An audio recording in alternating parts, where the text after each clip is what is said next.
All right. Well, let's go ahead and get started. Let's start out with Class Dojo. I think that's the one that we did the most research on, just because it was the main app that we were looking at. Did you want to start us off, Mark? Yeah, actually, it's something that I'm borderline familiar with. This year at school, we have iPads in our class already, Okay. and I've seen this app on there, but I never really took the time to open it.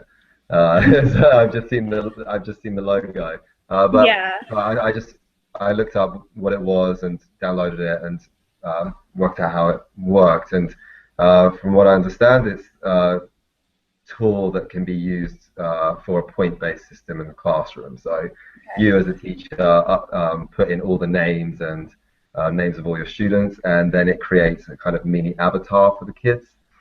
And Okay. then within that, you can designate specific things that the students can be awarded points for. Okay. Uh, so, I mean, I've never personally seen any of my colleagues using it. Have you ever had any experience using it Um, before? I haven't. I'm not actually in the classroom yet, um, and I hadn't heard of Class Dojo until this program actually.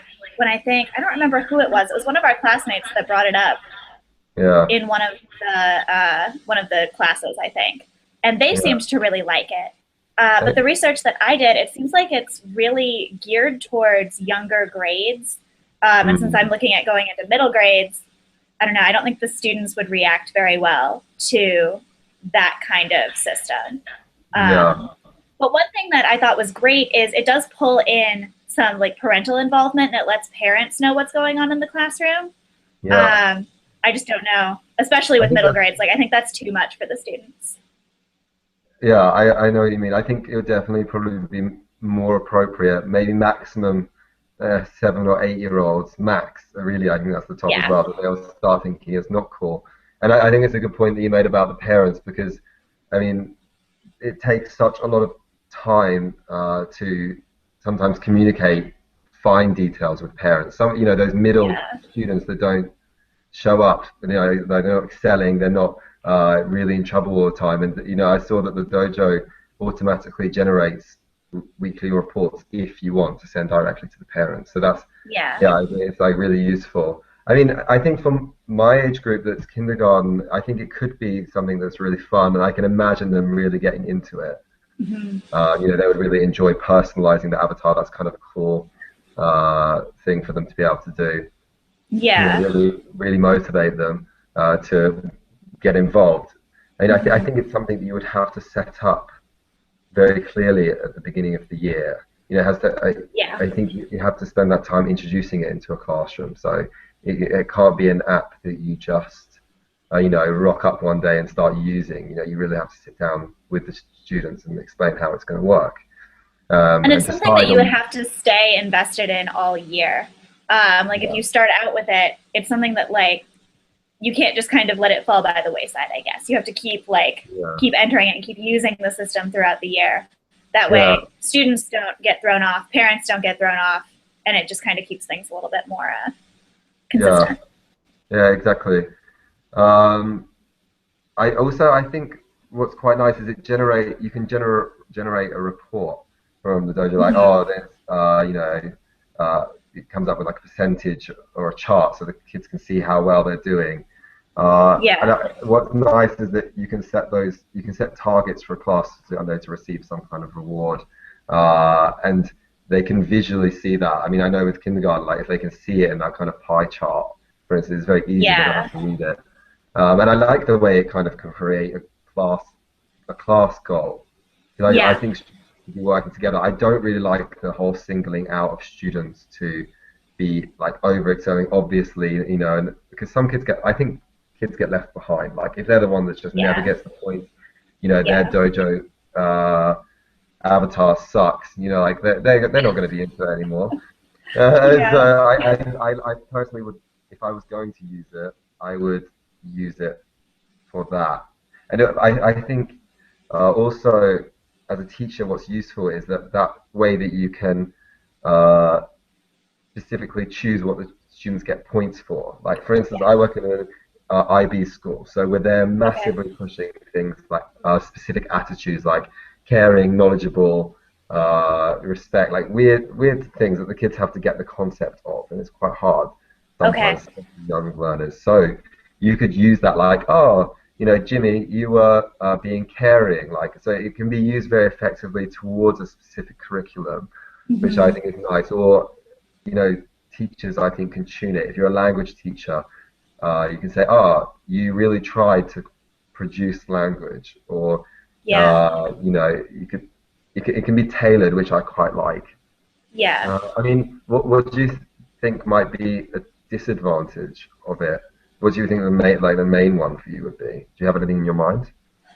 For me, I guess more than anything, it just with the students that I would be working with the middle grade students, they would just they wouldn't really take it seriously. I don't think. I think You it wouldn't use would they it. would feel like I wouldn't use it. I think they would feel kind of like almost talked down to by having like a point system like that Yeah, where I can just like directly everything goes directly to their parents and like once they get into middle yeah, grades, they want to be a little bit more independent. And it's important to teach them that independence. And I think something like this would make them really dependent on the system and dependent on the points that they would be getting back, you know? yeah, What yeah. about you? I mean, for me, I think there are actually. I mean, I wouldn't use it. I've just like racked off some advantages of it, but Yeah. I think there's also some big major disadvantages that I just don't agree with Okay. for classroom plays. I mean, firstly, I think there's a chance that this thing might actually distract from the lesson. I've used point systems Yeah. before. I've like bears in a jar, and you know what? When especially in the young grades, whenever they do anything, they're like, "Can I have a point? Can I have a point?" And you're like, "I need to kind of carry on." And they're like, "Oh, I did that though. I can have a point." And you spend like, you know, it's only a quick distraction, but then other people are saying, "Yeah, I want a point," and and you give the point sometimes to, say okay, and then someone said, "Well, I did it earlier. Can't I have a point?" And you're like, "Oh my, no, I just need to carry on." So I think it can be a distraction, and not only kids getting distracted, you've got to have this thing in your class all the time. Like rewards, this Yeah. kind of reward system needs to be like instant reward and there. So the computer needs to be accessible. The teacher needs to be able to go to it quickly. And, Yeah. uh, what if the computers always fail, at one point? And, Yes, they do. what do you do about that? Yeah, I mean, I think the computerized part is great that it saves the teacher time in creating charts that would be with a traditional point system. But Yeah. it does, I can see some problems occurring with it. I mean, the main reason though that I wouldn't use it is that I think it changes the students' motivation. They might be motivated by the use of an avatar, but Yeah. it changes, the kids are working just for points. And I think that students should have uh, intrinsic, you know, desire to learn within them for other reasons rather That's than a just getting. really good point. It's a And really good point. yeah, I don't think it matches a good school philosophy. I think students should be saying like, I'm coming here and I'm going to do this, and I'm rewarded by the fact I've learned something. Because as soon as the dojo or point system goes away, then or if they walk into another class, I do think a school is a community, and if one teacher is all they're motivated by is getting these points, when they walk into the next class, they might not have that Yeah. attitude in them. So that's actually why I would be most against it. I think there's other tools, like some of the other apps, I guess, that we've looked at. I mean, we spoke a little bit before. What Hmm. did you think about? I'm trying to think of his name. The Too Noisy. There was a Too Noisy one, for instance. Oh, I thought that one was great. That's a great like visual way to show the students like how loud they're being. Yeah, I thought, and yeah, that's something that I thought was really neat. It can be used at any grade level. Like you could use it with your kindergartners, or I yeah, could use it with my sixth or seventh graders, yeah, and it would have just as large of an effect for them because it's that visual of, oh wow, look at how loud we're being. That's not yeah, okay. yeah. I It's thought that was nice that great. they're adaptable as well.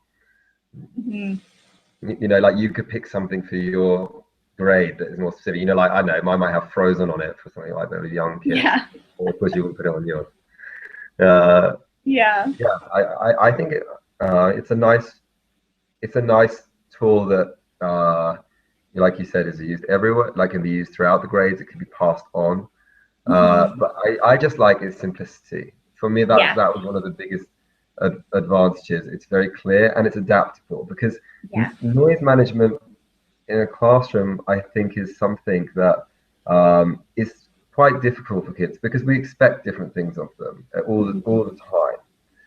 Yeah. You know, like sometimes we want really silence. It maybe they're reading or something, and then in group work, how loud can they be? How loud is loud? Yeah. Of course, there's always shouting that's not really acceptable and less weird time they're allowed to do it. But that's what's nice I found about the too noisy is that noise scale is adaptable. So if you're doing group Hmm. work, it's not going to start ringing up, and you're thinking, no, it's fine. They can talk that loud. Yeah. Uh, I liked how easy it would be to integrate into the classroom too, because all you would need is to be able to like have it up for students to hear. And yeah, like, I don't know, I thought that that was a nice feature of it is that it's really easy. It would just be integrated right into what the teacher already had as their behavior management plan instead of creating like an entire new behavior monitoring system. It yeah, would just be nice to integrate that in. yeah. And this one has that. You know, if they you can set the like if they're within the noise level for say 15 minutes, they get a gold coin or something, and it's that Okay. kind of although that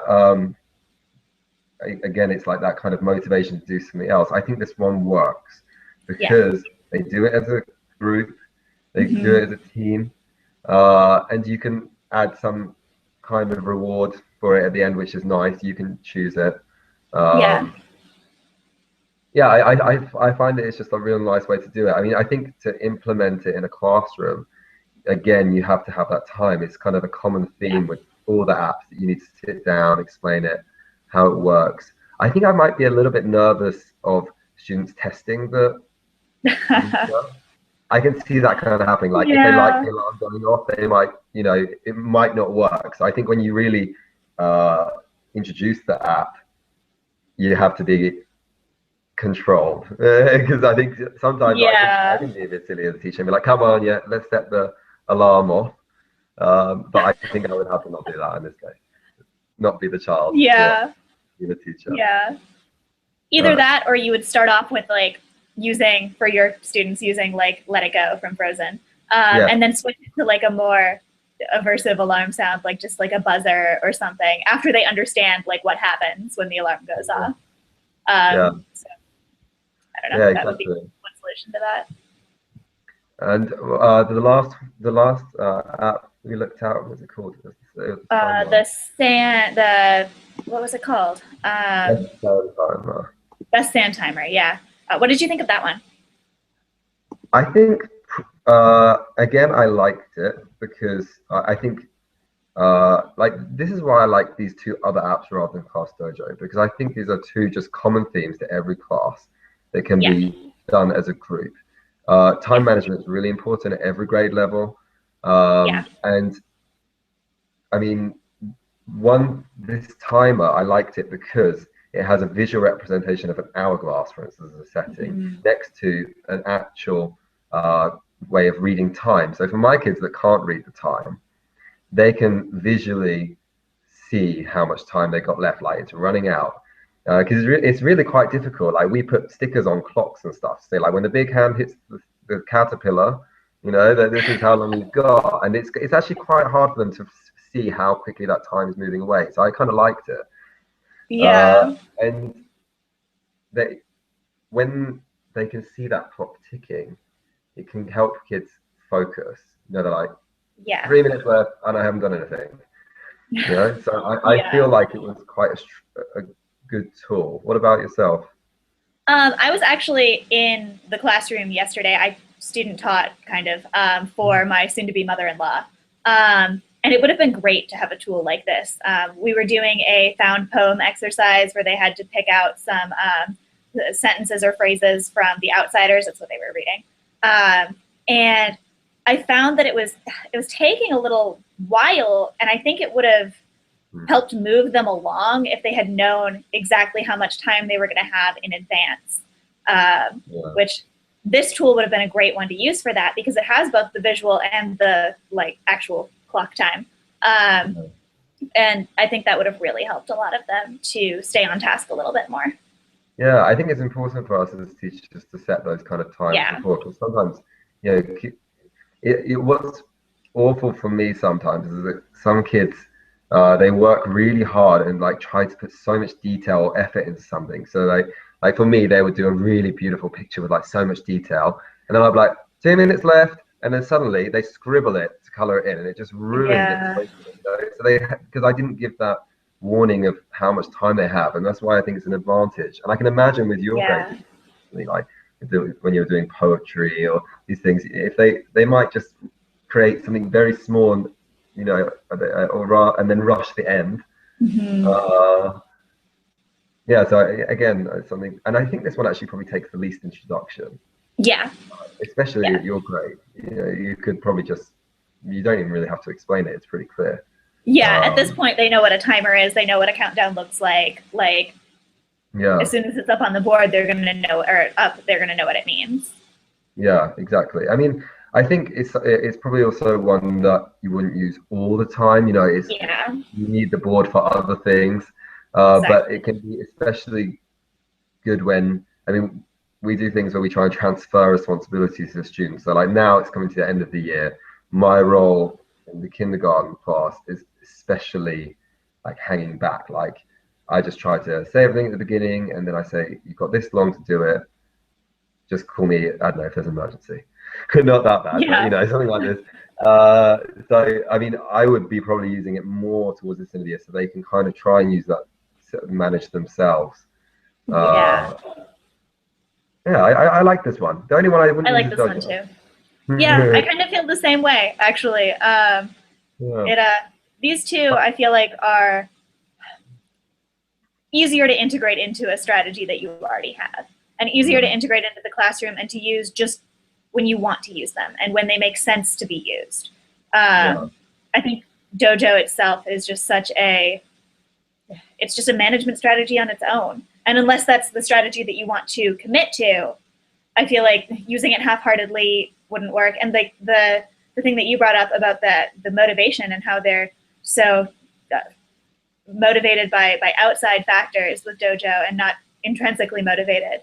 I think that's a really important point that I think probably gets overlooked with Dojo yeah. because Because it's such I think a, people just want.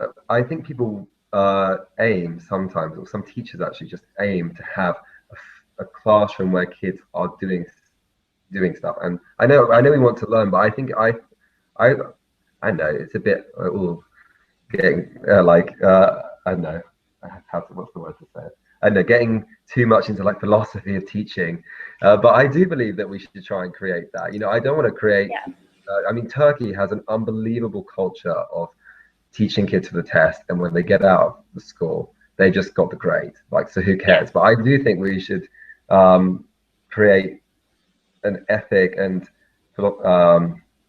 motivation in the students that they want to learn continue, yeah, because it never stops. You know, like you finish school, you go to university, and you've got to have the effort to do it. And you're not going to have any yeah, motivation come you. You pay the money, you go there, you've got to get out of bed. You know, these skills come later. No one rewards you for it. yeah. You know, so I don't think it gives them a good life skill. Yeah. And actually, so my fiance teaches at the college level and he teaches freshmen. So Uh, they're coming in trying to learn all of this for the first time, learning their work ethic, learning that yeah, no one's going to give them a gold star because they did a good job. They have to, find that for themselves. And I exactly. think that if we can work on that in the younger grades, starting even as early as kindergarten, that would really help people all throughout their lives. Motivation is something you have to have whether you're in school or working or Yeah, whatever it is that you're doing. And you have to find that motivation within yourself rather than within a system like Class Dojo. yeah, I agree. Even though we teach different grades, we're in total agreement. It's good. I thought Yeah, maybe we could be different on some things, but I think we're pretty yeah, the I same. thought so too. Yeah. But it sounds like we're on the same page. So that's awesome. Okay. All right. It was good. Yeah, That's this good. was Thanks fun. for All discussion. right. Okay. Well, I'm going to stop the broadcast. This was great. Okay. All right. Cheers, Alicia.